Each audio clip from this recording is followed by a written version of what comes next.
The past hurts more for some than it does for others.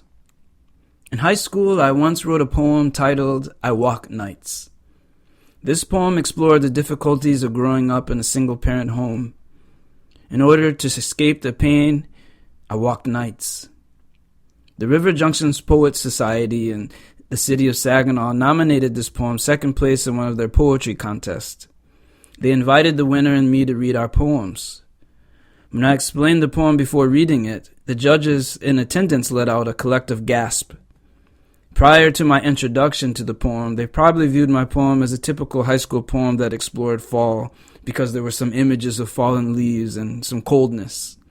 They had not truly understood what it was all about, the depth of each line, the emotion. As I uttered the first few lines of the poem with my mother in attendance, a few tears began to stream her cheeks. It was my earliest introduction to the power of words. After the ceremony, many of the judges approached me and apologized, explaining that my poem deserved to win. I didn't really understand what they were apologizing about, but I haven't forgot the look on their faces, that combination of pity, compassion, and shame. The poem had reminded them of their own hurt and their own struggles, even if ours were not necessarily the same. How do we cope?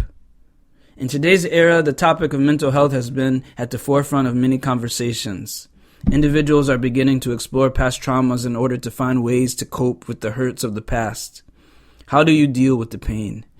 Some coping mechanisms are more productive than others are. Self or prescribed medication. Do you try to stay busy, getting lost in your work in order to ignore the pain? Perhaps you take the pain and try to transfer it towards others. Your family, your spouse, your kids. In this story, her story, we get to learn about a space that transcends what it means to cope or even what it means to heal. This is a story of not only forgiveness, but redemption.